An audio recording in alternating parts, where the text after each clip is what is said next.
தும்பியானது கரையை நெருங்கி வருகின்ற மலை போன்ற அலையினைத் தடவி கடற்கரை மணலிடை உலவி காற்றிலே தன் நீண்ட சிறகினை உலர்த்தும். பின்னர் பெண்களின் முகத்தைத் தாமரை மலரெனக் கருதி தொடர்ந்து செல்லும். அது வானில் முழு நிலவைத் தொடர்ந்து செல்லும் கருமேகத்தின் காட்சி போல் உள்ளது. இலக்கண குறிப்பு: பைங்கிளினா பண்புத்தொகை: பூவையும் குயில்களும் முதிரையும் சாமையும் வரகும் எண்ணுமைகள். இன்னிலங்குருளை அப்படின்றது பண்புத்தொகை. அதிர்குரல்னா வினைத்தொகை. மன்னிய பெயரெச்சம். வெறியி சொல்லிசை அளபடை. கடிகமல் உரிச்சொற்றொடர். மலர்க்கண்ணி மூன்றாம் வேற்றுமை உருவும் பயனும் உடன்தொக்க தொகை. எருது கோடு ஆறாம் வேற்றுமை தொகை. கரைபொரு இரண்டாம் வேற்றுமை தொகை. மறைமுகம் ஓமை தொகை. கருமுகில் பண்புத்தொகை. வருமலை வினைத்தொகை. வகுப்பது உறுப்பிலக்கணம்: பருகிய பருகு ப்ளஸ் இன் ப்ளஸ் இ ப்ளஸ் அ. பருகு பகுதி. இன் இறந்த கால இடைநிலை. இன் கெட்டது விகாரம். இ உடம்படுமை. ஆ பெயரெச்ச விகுதி. பூக்கும் பூ ப்ளஸ் இக்கு ப்ளஸ் இக்கு ப்ளஸ் உம். பகுப்பு பகுதி. இக்கு சந்தி. இக்கு எதிர்கால இடைநிலை. வினைமுற்று விகுதி. தெரிந்து கொள்வோம். கோர்வை அல்லது கோவை. கோ என்பது வேர்ச்சொல். கோப்பு கோவை கோத்தல் கோத்தான் கோத்தாள் என்பதே சரி. எடுத்துக்காட்டு: ஆசாரக்கோவை. ஊசியில் நூலை கோத்தான். நூல்வெளி. 20ஆம் நூற்றாண்டில் தோன்றிய தனித்தமிழ் பெருங்காப்பியம் இராவண காவியம். இந்நூல் தமிழக காண்டம், இலங்கை காண்டம், விந்தக்காண்டம், பழிபுரி காண்டம், போர்க்காண்டம் என 5 காண்டங்களையும் 3100 பாடல்களையும் கொண்டது. இந்நூல் புலவர் குழந்தை அவர்களால் இயற்றப்பட்டது. தமிழக காண்டத்திலுள்ள பாடல்கள் இங்கு இடம்பெற்றுள்ளன. தந்தை பெரியாரின் வேண்டுகோளுக்கிணங்க 25 நாள்களில் இவர் திருக்குறளுக்கு உரை எழுதியுள்ளார். யாப்பதிகாரம், தொடையதிகாரம் உள்ளிட்ட 30க்கும் மேற்பட்ட இலக்கண இலக்கிய நூல்களை படைத்துள்ளார். இராமாயணத்தில் எதிர்நிலை மாந்தராக படைக்கப்பட்ட இராவணனை முதன்மை நாயகனாக கொண்டு இயற்றப்பட்டது இராவண காவியம். நெக்ஸ்ட் கவிதை பேழைரா. நாச்சியார் திருமொழி ஆண்டாள் எழுதினது. பக்தி இலக்கியம் உணர்ச்சி நிறைந்த பாடல்களை உள்ளடக்கியது. இறையோடு ஒன்றுதலும் அதன்பால் அனைவரையும் சரணடையச் செய்வதும் பக்தி இலக்கியத்தின் பணியாக இருந்தது. இறையை நாயகனாக எண்ணி நாயகி பாவத்தில் பாடுவதும் காணப்படுகிறது. இப்பாவத்தில் பெண் கவிஞர் ஒருவர் பாடுவது உண்மை காதலென கருத வைக்கிறது. ஆண்டாள் பாடியதால் அவர் திருமால் மீது காதல் கொண்டு பாடியதாக கொள்கின்றனர். அழகியலுக்கும் பக்திக்கும் இடம் தருகிற ஆண்டாள் கவிதைகள் கற்பவர் மனத்தை கவர்கின்றன. கதிரொளி தீபம் கலசம் உடனேந்தி சதிரில மங்கையர் தாம் வந்து எதிர்கொள்ள மதுரையார் மன்னன் அடிநிலை தொட்டு எங்கும் அதிரப் புகுத கனாக்கண்டேன் தோழினான். மத்தளம் கொட்ட வரிசங்கம் நின்றூத முத்துடைத் தாமம் நிரைதாழ்ந்த பந்தர்கீழ் மைத்துனன் நம்பி மதுசூதன் வந்து என்னை கைத்தலம் பற்ற கனாக்கண்டேன் தோழினான். 57. சொல்லும் பொருளும். தீபம்னா விளக்கு. சதிர்னா நடனம். தாமம்னா மாலை. பாடலின் பொருள். ஆடும் இளம்பெண்கள் கைகளில் கதிரவன் போன்ற ஒளியை உடைய விளக்கையும் கலசத்தையும் ஏந்தியவாறு வந்து எதிர்கொண்டு அழைக்கிறார்கள். வடமதுரையை ஆளும் மன்னன் கண்ணன் பாதுகைகளை அணிந்து கொண்டு புவி அதிர மகிழ்ச்சியுடன் நடந்து வருகிறான். இக்காட்சியை கனவில் கண்டதாக ஆண்டாள் கூறுகிறார். மத்தளம் முதலான இசைக்கருவிகள் முழங்குகின்றன. வரிகளை உடைய சங்குகளை நின்று ஊதுகின்றனர். அத்தை மகனும் மது என்ற அரக்கனை அழித்தவனுமான கண்ணன் முத்துகளையுடைய மாலைகள் தொங்கவிடப்பட்ட பந்தலின் கீழ் என்னை திருமணம் செய்து கொள்கிறான். இக்காட்சியை கனவில் கண்டதாக ஆண்டாள் கூறுகிறார். தெரிந்து தெளிவோம். பெண்ணின் திருமண வயது 18, ஆணின் திருமண வயது 21 என்ற சட்டம் நிறைவேற்றப்பட்டுள்ளது. இலக்கண குறிப்பு. முத்துடை தாமம் 2ஆம் வேற்றுமை தொகை. பகுபத உறுப்பிலக்கணம். தொட்டு தொட்டு ப்ளஸ் ஊ. தொடு ப்ளஸ் ஊ. தொடு பகுதி. தொட்டு என ஒற்று இரட்டித்து இறந்த காலம் காட்டியது விகாரம். ஊ வினையெச்ச விகுதி. கண்டேன் கான் கண். இட் ப்ளஸ் இட்டு ப்ளஸ் ஏன். கான்னா பகுதி. கண் என கூறியது விகாரம். இட்டு இறந்த கால இடைநிலை. ஏன் தன்மை ஒருமை வினைமுற்று விகுதி. நூல்வெளி. திருமாலை வழிபட்டு சிறப்பு நிலை எய்திய ஆழ்வார்கள் 12. அவருள் ஆண்டாள் மட்டுமே பெண். இறைவனுக்கு பாமாலை சூட்டியதோடு தான் அணிந்து மகிழ்ந்த பூமாலையையும் சூட்டியதால் சூடி கொடுத்த சுடர்கொடி என அழைக்கப் பெற்றார். இவரை பெரியாழ்வாரின் வளர்ப்பு மகள் என்பர். ஆழ்வார்கள் பாடிய பாடல்களின் தொகுப்பு 4000 திவ்ய பிரபந்தமாகும். இத்தொகுப்பில் ஆண்டாள் பாடியதாக திருப்பாவை, நாச்சியார் திருமொழி என்ற 2 தொகுதிகள் உள்ளன. நாச்சியார் திருமொழி மொத்தம் 143 பாடல்களை கொண்டது. நம் பாடப்பகுதியின் 2 பாடல்கள் 6ஆம் திருமொழியில் இடம்பெற்றுள்ளன. நெக்ஸ்ட் செய்தி அப்படின்ற விரிவானம். இதை எழுதினவர் தி. ஜானகிராமன். இசை மொழியை கடந்தது. அமைதியின் நாக்காக அது எல்லா மொழிகளையும் பேசுவது. மனங்களை கரைத்து அந்தர வெளியில் உலவச் செய்வது. சொற்களை புறக்கணித்து தனக்குள் இருக்கும் செய்தியை எந்த மொழி மனத்திற்குள்ளும் செலுத்துகிறது. ஆரவாரங்கள், குழப்பங்கள், கூச்சல்கள், துயரங்கள் என எல்லாவற்றையும் கடந்த அமைதி வெளியில் மனங்களை கூட்டுவது. இசையின் செவ்வியில் தலைப்படும் மனமானது இனம், நாடு என்ற எல்லைக் கோடுகளை தாண்டிவிடும். இசை தாண்ட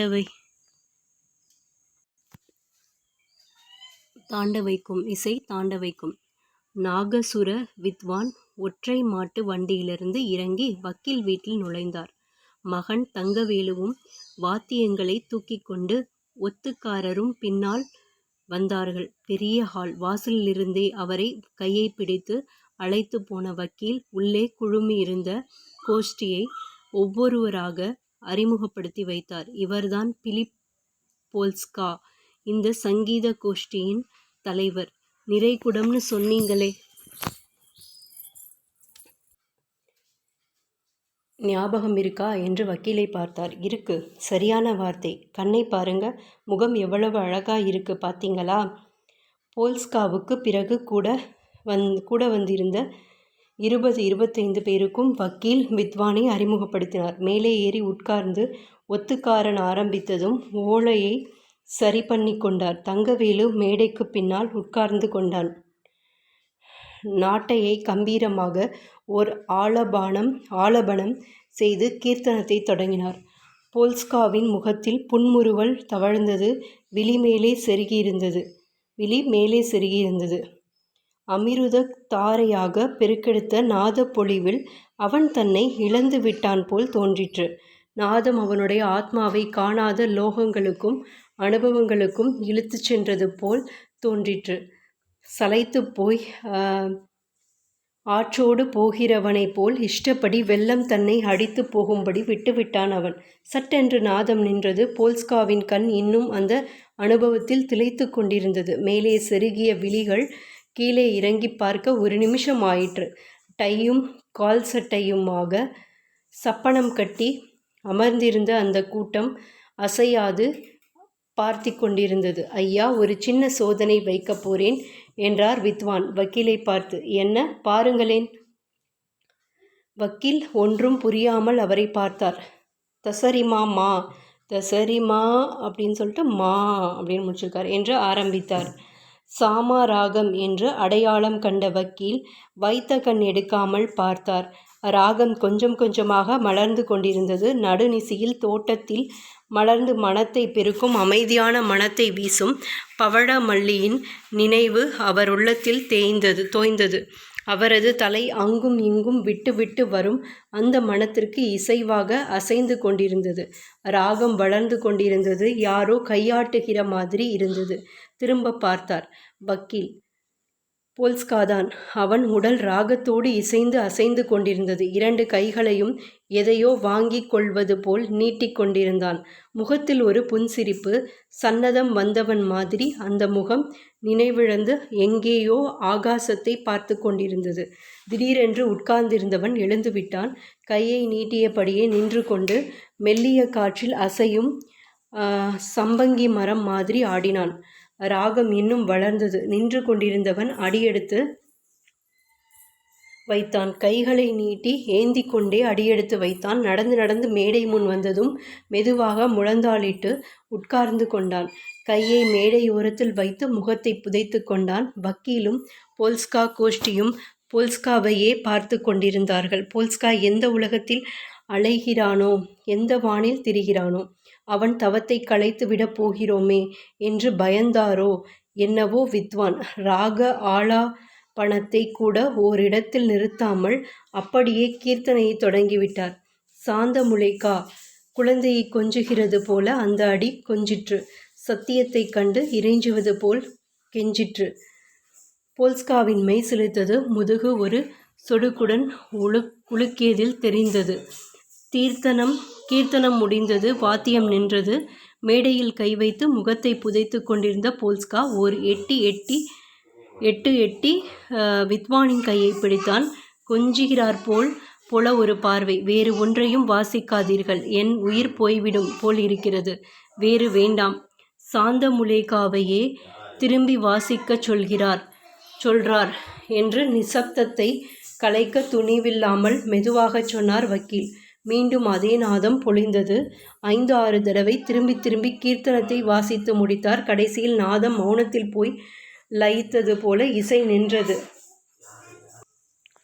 போல்ஸ்கா அப்படியே தலையை அசைத்து கொண்டே இருந்தான். கோயில் மணியின் கார்வையைப் போல அந்த நிசப்தத்தில் அவன் தலையும் உள்ளமும் ஆத்மாவும் அசைந்து ஊசலிட்டு கொண்டிருந்தன. 3 நிமிஷம் ஆயிற்று. வக்கீல் ஒரு பெருமூச்சு விட்டார். தொண்டையில் வந்த கரகரப்பை பயந்து கனைத்தார். திரும்பி பார்த்தான் போல்ஸ்கா. மிஸ்டர் மணி, இதில் ஏதோ செய்தி இருக்கிறது. ஏதோ போதம் கேட்கிறது. எனக்கு ஒரு செய்தி, எந்த உலகத்திலிருந்தோ வந்த ஒரு செய்தி கேட்கிறது. அந்த போதத்தில்தான் திளைத்து கொண்டிருக்கிறேன். இன்னும் எனக்கு வேகம் அடங்கவில்லை. செய்திதான் அது. எனக்காக அனுப்பிய செய்தி. உலகத்துக்கே ஒரு செய்தி. உங்கள் சங்கீதத்தின் செய்தி அது. குழந்தையைப் போல் சிரித்து கொண்டே நினைத்ததை சொல்லத் தெரியாமல் தடுமாறினான் போல்ஸ்கா. புரிகிறதா என்று கேட்டான். புரிகிறார் போல் இருக்கிறது என்றார் வக்கீல். எனக்கு நன்றாக புரிகிறது. அது செய்தி. உலகத்திலேயே எந்த சங்கீதமும் இந்த செய்தியை எனக்கு அளிக்கவில்லை. 2 கைகளையும் நீட்டி அதை நான் ஏந்தி வாங்கி கொண்டேன். ஒருவரும் ஒரு கலையும் ஒரு சங்கீதமும் கொடுக்காத செய்தியை நான் இப்போது பெற்றுக்கொண்டு விட்டேன். என்னங்க என்று கேட்டார் வித்வான். வக்கீல் மொழிபெயர்த்து சொன்னார் கேள்வியை. என்ன தோன்றிற்று என்று கேட்கிறாரா? உலகம் முழுவதும் பிணக்காடாக கிடக்கிறது. ஒரே இரைச்சல், ஒரே கூச்சல், ஒரே அடிதடி. புயல் வீசி மரங்களை முறிக்கிறது. அலை உயர எழுந்து குடிசைகளை முழுக அடிக்கிறது. இடி விழுந்து சாலையின் மரங்கள் பட்டு போகின்றன. கட்டிடம் இடிந்து விழுகிறது. எங்கே பார்த்தாலும் ஒரே இரைச்சல். இந்த போர்க்களத்தில், இந்த இரைச்சலில் நான் மட்டும் அமைதியை காண்கிறேன். மெதுவாக இந்த இரைச்சல் தேய்ந்து இந்த பிரளய கூச்சலும் இரைச்சலும் மெதுவாக அடங்கி போயிற்று. ஓர் அமைதி என் உள்ளத்தில் எழுகிறது. இனிமேல் இந்த இரைச்சலும் சத்தமும் யுத்தமும் என்னை தொடாது. நான் எழுந்து விட்டேன். அரவமே கேட்காத உயரத்திற்கு, மேகங்களுக்கும் புயலுக்கும் அப்பாலுள்ள உயர்விற்கு எழுந்து. சிறுகதை விருது மாலை. தெரிந்து கொள்வோம்ல. சிறுகதை விருது மாலை. சாகித்ய அகாடமி விருது பெற்ற தமிழ் சிறுகதை எழுத்தாளர்கள். 1970 அன்பளிப்பு அப்படின்ற சிறுகதைகள் கு. அழகிரிசாமிக்கு. அப்புறம் 1979 சக்தி வைத்தியம் சிறுகதை தொகுப்பு தி. ஜானகிராமன். 1987 முதலில் இரவு வரும் சிறுகதை தொகுப்பு ஆதவன். 1996 அப்பாவின் சிநேகிதர் சிறுகதை தொகுப்பு அசோகமித்ரன். 2008 மின்சாரப்பூ சிறுகதைகள் மேலாண்மை பொன்னுசாமி. 2010 சூடிய பூ சூடர்க்க சிறுகதைகள் நாஞ்சில் நாடன். 2016 ஒரு சிறு இசை சிறுகதைகள் வண்ணதாசன். இதேபோல் மற்ற வகை இலக்கிய படைப்புகளுக்காக சாகித்ய அகாடமி விருது பெற்றவர்களை பற்றியும் தெரிந்து கொள்க. சிறுகதை என்பது, சிறுகதை என்றால் சிறிய கதை, கொஞ்ச பக்கங்களில் முடிந்து விடுவது என்பதல்ல. சிறுகதை என்ற பிரிவு இலக்கியத்தில் அதில் எடுத்தாளப்படும் பொருள் பற்றியது. ஒரு சிறு சம்பவம், ஒரு மனநிலை ஆகியவற்றை மையமாக வைத்து எடுத்து எழுதுவது. சிறுகதையில் சம்பவமோ நிகழ்ச்சியோ அல்லது எடுத்தாளப்படும் வேறு எதுவோ அது ஒன்றாக இருக்க வேண்டும். சிறுகதை பின்னலில் ஆரம்பம், மத்திய சம்பவம், அதன் வளர்ச்சி அல்லது வீழ்ச்சி என்று 3 பகுதிகள் உண்டு. சாதாரணமாக கதைகளில் இம்மூன்றும் படிப்படியாக வளர்ந்து கொண்டே போகும். சமீபத்தில் எழுதப்பட்ட அமெரிக்க சிறுகதைகளில் பழைய சம்பிரதாயமான ஆரம்பம் முடிவு என்ற 2 பகுதிகளும் கிடையாது. கதை திடீரென்று மத்திய சம்பவத்தின் உச்சஸ்தானத்தில் ஆரம்பிக்கிறது, அதிலேயே முடிவடைகிறது. இன்னும் வேறு ஒரு விதமான கதைகளும் உண்டு. அவற்றில் முடிவு என்ற ஒன்று கிடையாது. அதாவது கதையை வாசிப்பது நமது சிந்தனையின் சலனத்தை ஊக்குவதற்கு ஒரு தூண்டுகோல். இதை சொன்னவங்க யாருன்னா புதுமைப்பித்தன். தென் கதையோட இது கண்டினியூஷன். ஆரவாரமே கேட்காத உயரத்திற்கு, மேகங்களுக்கும் புயலுக்கும் அப்பால் உள்ள உயர்விற்கு எழுந்து அங்கே அமைதியை அழியாத அமைதியை கண்டுவிட்டேன். இந்த அமைதி எனக்கு போதும். இப்போதே நான் இந்த அமைதியில் கலந்துவிட தயாராகி இருக்கிறேன். அமைதியுடன் தான் பேசினான் போல்ஸ்கா. வக்கீல் மொழிபெயர்த்து சொன்னார். வித்வான் திகைத்து போனார். அமைதியா? அப்படியா தோணித்து இவருக்கு? ஆமாம், அப்படித்தானே சொல்கிறார் இவர். வார்த்தை கூட சொல்லலையே நான். எப்படி இவருக்கு தெரிஞ்சது? மிஸ்டர் போல்ஸ்கா, இந்த பாட்டும் அமைதி வேணும் என்றுதான் அலறுகிறது. நீங்கள் சொன்ன புயல், இடி என்ற மாதிரியில் சொல்லாவிட்டாலும் அமைதி அமைதி என்று அமைதியைத்தான் கடைசி லட்சியமாக இந்த பாட்டு இறைஞ்சுகிறது. அப்படியா என்று போல்ஸ்காவும் சமைந்து போய்விட்டான். செய்திதான் இது. நாதத்துக்கு சொல்லவா வேண்டும்? எந்த வரம்பையும் கடந்து செய்தியை அது கொடுத்துவிடும் என்றான் அவன். இந்த கையை கொடுங்கள். வாசித்த இந்த கையை கொடுங்கள். கடவுள் நர்த்தனமாடுகிற இந்த விரலை கொடுங்கள். நான் கடவுளை முகர்ந்து முத்தமிடுகிறேன் என்று விரலை பிடித்து உதட்டில் வைத்து கொண்டான் போல்ஸ்கா. தி. ஜானகிராமனின் செய்தி எனும் சிறுகதையின் ஒரு பகுதி. தெரியுமா? தி. ஜானகிராமன் அவர்கள் தனது ஜப்பான் பயண அனுபவங்களை உதயசூரியன் என்னும் தலைப்பில் சுதேசமித்திரன் வார இதழில் எழுதினார். இது 1967 நூலாக வெளியிடப்பெற்றது. ரோம், செக்கோஸ்லோவோக்கியா சென்ற அனுபவங்களை கருங்கடலும் கலைக்கடலும் என்னும் தலைப்பில் 1974 நூலாக வெளியிட்டார். தமது காவிரி கரை வழியான பயணத்தை நடந்தாய் வாழி காவேரி என்னும் தலைப்பில் நூலாக வெளியிட்டுள்ளார். இவரது மற்றுமொரு பயணக் கட்டுரை அடுத்த வீடு 50 மைல் என்பதாகும். நூல்வெளி. தி. ஜானகிராமன் தஞ்சை மண்வாசனையுடன் கதைகளை படைத்தவர். உயர்நிலைப்பள்ளி ஆசிரியராகவும் வானொலியில் கல்வி ஒலிபரப்பு அமைப்பாளராகவும் பணியாற்றியவர்.